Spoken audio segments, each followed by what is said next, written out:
All right. What's up, everyone?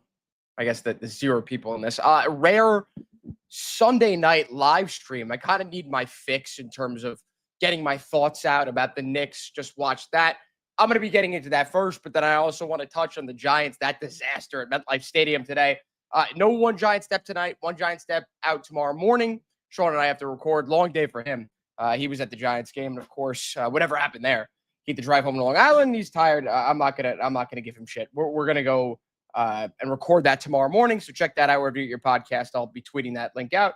But listen, I again, if you're just joining now, I'm gonna get to the Giants in a little. I want to start with the positive and what just ended right here. The Knicks getting their third win of the season, avenging their loss earlier on this week against the Bulls, and ending the Bulls lossless. No, that's not the right word. A season where they have yet to lose a game. So the Bulls are now 5-1. The Knicks are 3-3. And there are a lot of positives from that game. A lot of good things to take away. And I want to focus on someone that I'm so hard on. I'm going to get to him first, and then I'm going to, expand it to everyone else and what I saw and what I've seen throughout the course of the season thus far. Josh Hart can give himself a pat on the back for how well he played tonight against the Bulls. And I don't think it's hyperbole to say right now, and I tend to become a prisoner of the moment. I'll be the first one to admit when it comes to Josh Hart, I am very, very, very anti Josh Hart when he plays poorly. And at the same time, when he plays well, I'm not going to sit here and tell you that he's back. He's the best player in the Knicks. Like, I don't do that. I'm never going to get to that extent of like really liking a guy. So, but I have to say this. I have to get this out of the way. Josh Hart played really well tonight. He played very well. He had 14 points. And I listen, I think that this is amazing. Him playing 26 minutes in this game. How many times did I tell you guys last year? Josh Hart is playing too many minutes. And it didn't take a rocket scientist to figure that out. If you're a casual fan, if you watch the Knicks, whatever, you knew that. You watched with your own two eyes. You saw Josh Hart had no business playing 38 minutes a game last year. It made no sense then. It makes no sense now to do.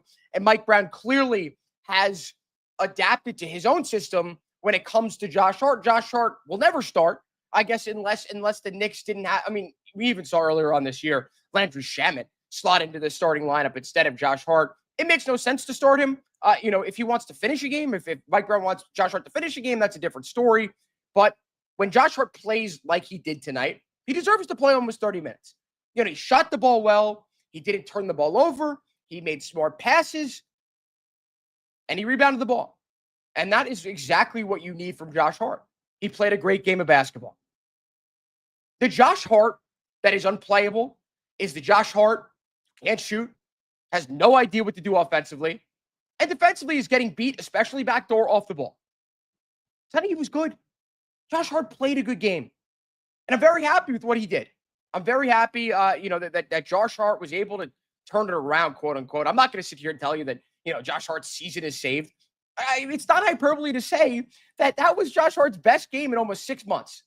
You look at the Pacers series, like the last time I remember Josh Hart playing very well. We had a couple of good games against the Celtics, but the last time I remember him being really good was against the Pistons. Of course, as you remember, did not play a single good game throughout the course of that Pacers series. Hence, I say over almost 6 months. It's been 5 months, I guess 5.5 months since the Pacers series started. So, yeah, it's not even hyperbole to say Josh Hart played his best game in 6 months. That's exactly what the Knicks need. Like, when he's solid, when he's not turning the ball over, when he's pushing the ball in transition, scoring in transition, he's an invaluable piece of this team. He's an invaluable player altogether. The majority of the NBA would be clamoring for a guy like that. But the majority of the NBA would sit him on his ass if he didn't play as well as he played tonight.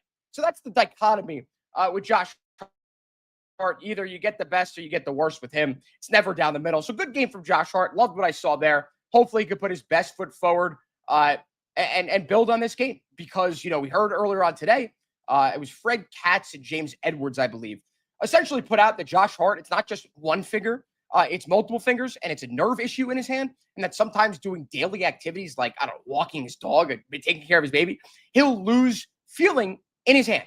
He'll lose feeling. And supposedly he re-aggravated this past injury this past offseason playing pickup basketball. And this is listen, I love to harp on this point of just, my not my hatred for Josh Hart, but my criticism of Josh Hart. There's no one more critical of Josh Hart than myself. I really do not believe that. So I'm not trying to I'm not trying to sit here and poo-poo Josh Hart's good game. I gave him his flowers, and the Knicks win big in large part due to how well he played and how well other guys played. You know who was good tonight? You know who was really good?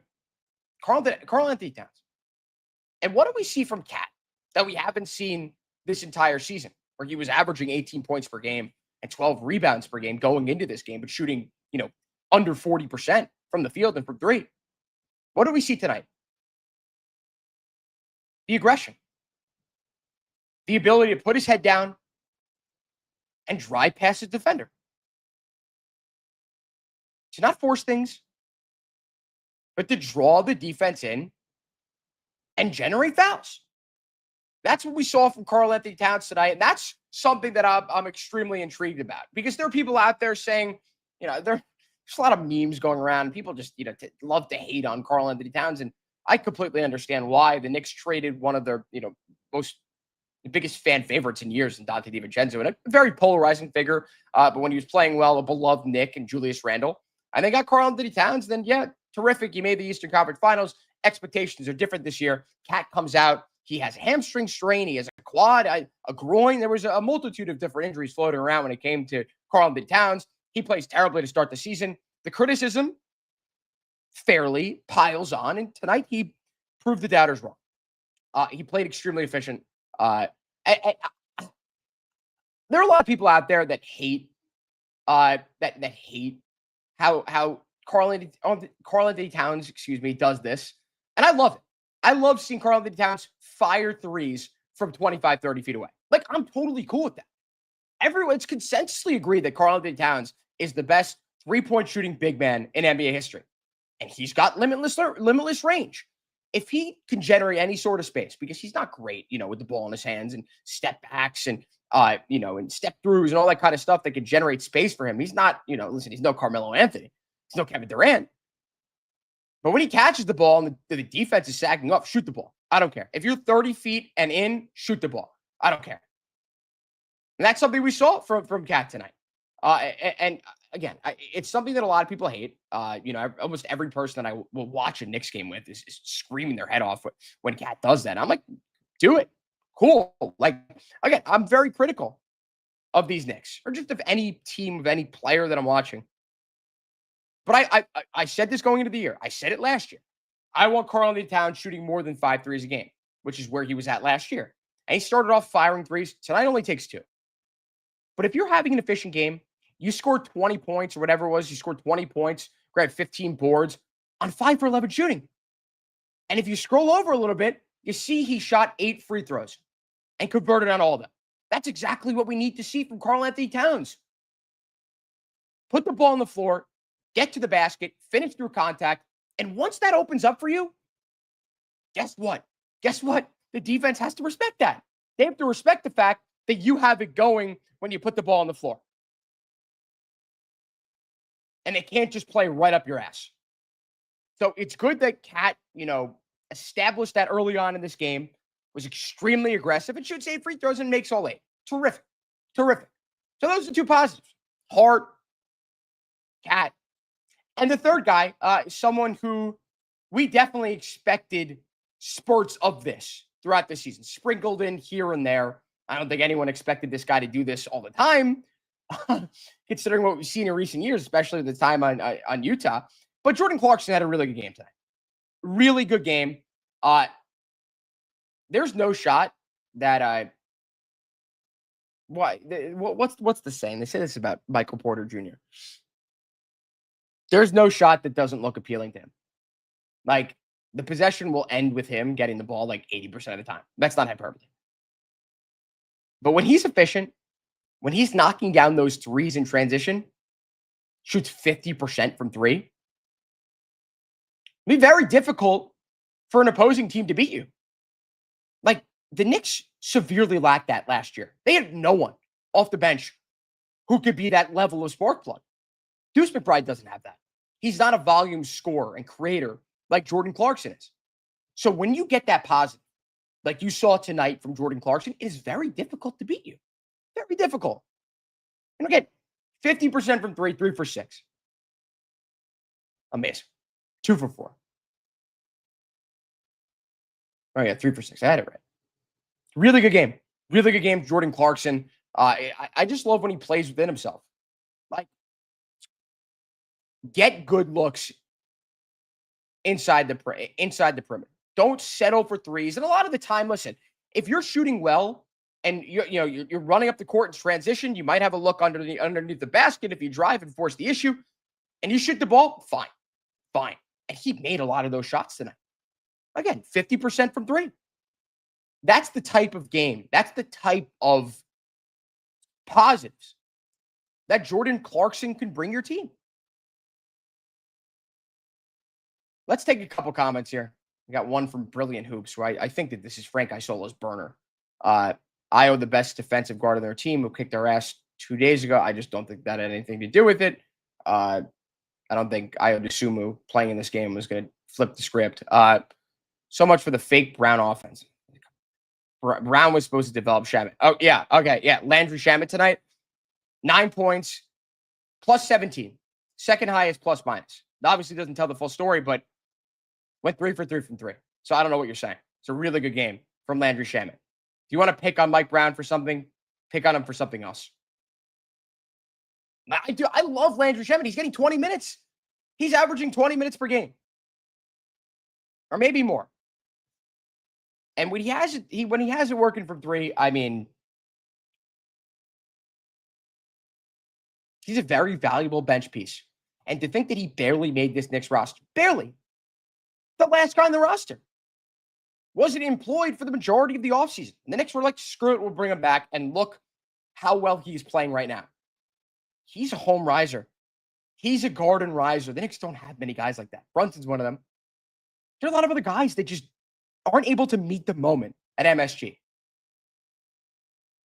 And I might be singing his praises a little bit too much, but Landry Shamet does. He meets the moment at the world's most famous arena. And that's like a facet of someone's game that you really can't take for granted, because we've seen it so many times. There's guys unable to meet the moment. Defensively, getting killed by Kobe Bryant, getting killed by Steph Curry, getting killed by LeBron. The Knicks need guys like this, Landry Shamet, who play their asses off on both ends of the court and actually show up when it matters in big spots at the Garden, who feed off that energy. So there are many guys who could do it. There are. So great game from Landry Shamet. I have no idea what you're talking about, Brilliant Hoops. But you get some positive minutes again out of Mikal Bridges. Listen, and the stat sheet only is 10 points, 9 assists, though. He turns the ball over 4 times. Mikal Bridges' worst game, which is tonight. This is his worst game of the season. A lot better than the majority of games that he played last year. There were a lot of terrible games. Mixed in with a couple good games. Of course, the Christmas Day game against the Spurs, in which he went off. Those types of games were few and far between. Tonight, he clearly did not have it going offensively, so he turned into a facilitator and had 9 assists. That's the type of game that you need from a guy like Mikal Bridges. OG Anunoby played well as well. Team high, plus 22, plus minus, 21 points, 3 for 7 from 3. I love the volume. I love him taking 17 shots. There are a lot of times that OG Anunoby is going to generate mismatches, whether it be against a power forward who might be slower than him. You might be physically on the same size, but can't keep up with Anunoby with his ability to, he's become such a good post-up player where he can get into the post, the drop step, all those different stuff. He hits the post fade now. He's a very tough guy to defend. So it's either he gets the mismatch with the power forward who can't keep up with him, or he gets matched up with a guard and he could bully the hell out of him. So 17 shots, OG Anunoby, amazing. He should be the number 3 option on this team, depending on who has it working. And I'm not even opposed to him being the second option. It will always be Brunson number 1. But if Cat's not playing very well, OG Anunoby 6 more shots than Cat. And of course, Cat got to the line. It took 8 free throws, but either way, I'm sure if you looked into the usage numbers, that OG had the ball more and was used a lot more. So I know it was quick, but it was a random game in the middle of the start of November against the Bulls, a Bulls team that has peaked. I'm not going to say peak. Listen, they could be a good team, but have been playing really well to start the season and just took their first loss. So, it's not a huge deal. But, I just wanted to touch on that because that's a positive, because now we're going to get into the negative. Shane Bowen.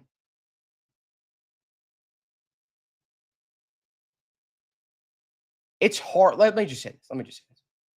It's difficult for a defense to play as bad as the Giants defense has played. They make it look easy. I don't care who they're missing the secondary. I don't care that they're missing Mike McFadden until. I don't care that they've barely gotten any production out of Dexter Lawrence this year, who seems like he's gotten complacent. And how can you blame him with the Giants at 2-7? But man, you watching this team, can you reasonably sit there and say that this team plays hard for Shane Bowen? Defensive scheme aside, do they ride with their guy? Does it look like they have good camaraderie with Shane Bowen on the sideline? No, it doesn't. So adding all of that together, all encompassing, everything involved, bad defensive scheme, defense doesn't want to play for them, the team sucks. All those things combined leads to this Molotov cocktail of getting blown out by a team that employed Mac Jones as their quarterback. Mac Jones, I know for a fact he went 14 for 14 to start the game. He may have had a couple of completions after that, but the 14 for 14 was in the first half. He has no incompletions in a half. Mac Jones, 14 for 14? The blown coverages today for the Giants were just were hard to believe. And I can't say it's hard to believe because I went into that game expecting the 49ers to put up points. I just expected the defensive scheme to be different. That throughout the first half, the Giants did not blitz once. Something I talked about on One Giant Step with Sean Morash, our reaction pod coming out tomorrow morning. Shameless plug. I said the secondary is going to get beat either way. Either you blitz, you take some risks, you get to the quarterback, you fluster Mac Jones, or he beats your secondary anyway. Because no matter what you're doing, no matter whether it's one-on-ones on the field because you're blitzing or whatever, or if you got safety help, doesn't matter. You're still going to get beat because Deontay Banks, your number one quarterback. That's your number one guy. You're missing your best safety. You're missing your two best corners. You're going to get beat anyway. And they still put up 30-plus points. That's the thing. And, that's what makes no sense to me. Is, you look at this game. You look at the makeup of the 49ers. They love dumping it off to Christian McCaffrey. How many times were the Giants prepared for those dump-offs? The Christian McCaffrey touchdown in the first quarter was one of the worst defended plays the Giants have defended all season long, and that's saying a lot, especially after what happened against the Broncos in that game. So it's just very difficult for me to sit here and tell you that I'm still locked into this team, that I'm still just as invested as I was even 2 weeks ago.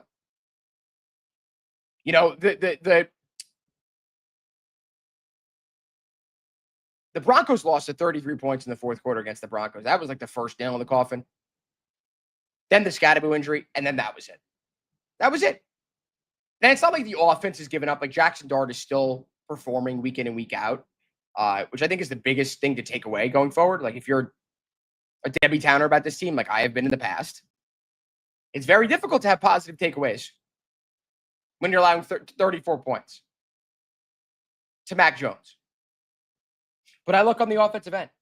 I look at another extremely competent, surgical opening drive for the Giants. The Giants, at their own 35-yard line, have a 3rd and 5. Normally, any other quarterback, a lot of other quarterbacks in the league, besides the top quarterbacks, get flushed out of the pocket, don't have the legs to complete the first down. Jackson Dart does. And he's one of the best players in the NFL at converting on broken plays, at knowing what to do when his first 3 or 4 reads aren't there. Funny when you look at Daniel Jones and how bad he was at that on the Giants. And today, oof, you got OG Daniel Jones today for the Colts. He had a bunch of turnovers. It looked a lot like he did in New York. I mean, I don't think Giants fans could say that they didn't tell you so. This was definitely bound to happen at some point. I'm just shocked it happened in week 9 instead of week 4 or 5. Jackson Dart converts early on in the game. The Giants go down, score 7. I'm thinking, terrific, amazing. And the Giants force a stop, 4th and 1. Questionable call there. I mean, I know I'm really grasping at straws, but this is the first quarter when it looked like Kyle Juszczyk. I apologize. I Juszczyk. Looked like he jumped. Looked like it was a false start. Didn't end up being the case. The 49ers convert, and of course they go down and score a touchdown because that's how it usually is for the Giants. When they get screwed by the refs, it's just always how that turns out. And I'm not going to sit here and blame the refs. Nothing to do with the refs. Shane Bowen is the worst coordinator in the entire NFL. Bar none. Offensive and defensive coordinators. The worst. He's atrocious. Terrible. Just not a good football player. It's just like not a good coordinator. I'm getting him mixed up with Deonte Banks right now. The two of them I've had enough with. Like they like mix right together. I direct so much of my anger towards the defense, and it's just those two. Realistically, like Dexter Lawrence, I could focus in a lot on. With the comments that he's made, even more complacent sounding today. Carl Banks tried to light a fire under his ass. He did nothing again. Nothing. And just very disappointing. Very disappointing. But man, I had some thoughts after. I did a lot, like what I did last week. This is becoming like a weekly trend for me. The Giants get blown out. I take my pre-workout. I go and work out. I get my mind over the disaster that I just witnessed. I did the same thing against the Broncos, the same thing against the Eagles. It's very difficult to watch this team. And there's the positive connotation attached to it. The Giants found their quarterback. They've got a lot of talent on this roster. They have one of the most talented rosters in the NFC. It's not hyperbole. Look at the talent on this team. It's insane that they have a 2-7 team, and they found their quarterback of the future, and they have potentially defensive player of the year and Brian Burns. They just haven't gotten a lot of good production out of other players. And again, their coordinator holds them back severely. It's how stupid he is. And this is, it's like a micro issue and like a more macro point of view, and the fact that Brian Dable's a maniac. You saw what happened with Mick Martindale, who it just didn't seem like the Giants wanted to fire. They kind of painted it to be a certain way when I don't think it was. I think Mick Martindale just had enough. I think he just had enough with Brian Dable and his shenanigans. I think a lot of people say, oh, there are a lot of different coaches out there who are also crazy. I'm like, there's a method to their madness. They're not just a psycho just for the sake of being a psycho. And it works out as a coordinator, whether it be on the offense, especially the defensive side. Brian Dable would be an amazing offensive coordinator. I just don't think that he has what it takes to be a good head coach. I don't think he can keep his emotions in check. Like, he's one of those guys. He's a dude, right? Just seems very immature. And no wonder Shane Bowen was the only guy who wanted to come to the Giants to be their defensive coordinator. And if this is actually an issue, let's say the Giants go out there, put a test balloon out there, and just see, what do people think? Ask defensive coordinators, what do you think about the Giants job? Because it should be one of the most appealing jobs, right? With all that talent, especially in the front. Abdul Carter, Ryan Burns, Kayvon, Dexter Lawrence. You'd think that defensive coordinators would be clamoring for that position. But ask around. And if the answer is, oh, we don't want to go coach for Brian Dable, then there's your answer as to what you need to do with Brian Dable going forward. You can't let this guy, and maybe he's the quarterback whisperer, fine. You cannot let the thought of like feeling the need to give this guy a chance to coach Jackson Dart, you cannot allow that to hold you back to becoming solid in the defensive end. And if Brian Dable is going to be the clog that prevents a good defensive coordinator from coming to East Rutherford, he's got to go. He's got to go. And on the flip side of things, if we want to take Brian Dable seriously, he needs to fire Shane Bowen tonight. He cannot be employed tomorrow. And I saw a stat earlier. I wish I had it right in front of me. Of the last, I know this stat before the Giants got bailed out when they didn't call a pass interference in the corner on Corey Black. At that point, it was 9 straight defensive red zone possessions where the opposing team scored a touchdown, and they get bailed out by the no call. But I wish I had the stat in front of me. It's just like the last 20 drives that the opposing team has only punted once. Dude, I don't care how bad your secondary is. I don't care how banged up you are. Your team forces one punt over a significant amount of drives. That's just unacceptable. There's no fluke stop. You have Brian Burns impacting the quarterback, Mac Jones.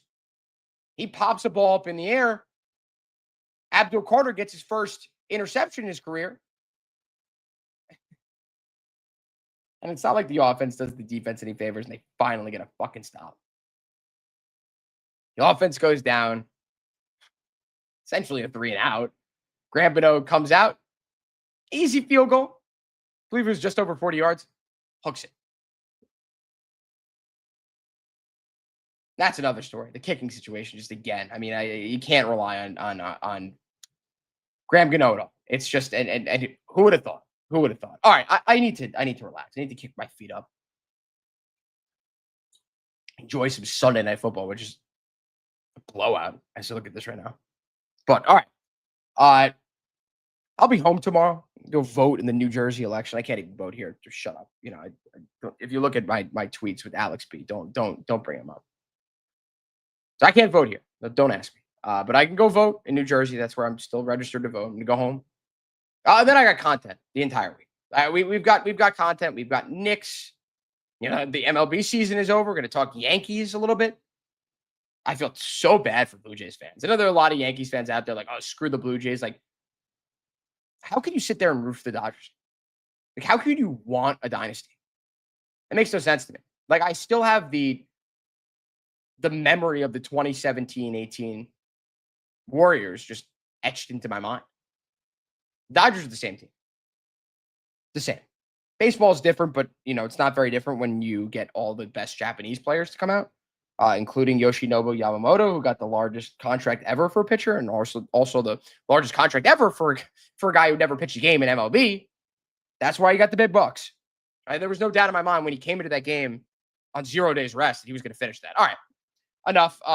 Just keep an eye out. A lot of stuff coming. One giant step with Sean Morash out tomorrow morning, probably around 12, 11, probably 10:30, 11. So stay tuned for that. But yeah, I mean, Shane Bowen's got to be gone. He's got to be gone tomorrow. Like I don't want to speak to you until I see that. And the way this is going and the way I think it's going to go, I might not be speaking to you for a very long time in that case. So don't listen to me. I'm blowing things out of proportion. All right. Goodbye, everyone. I will talk to you all very soon later on this week. Peace.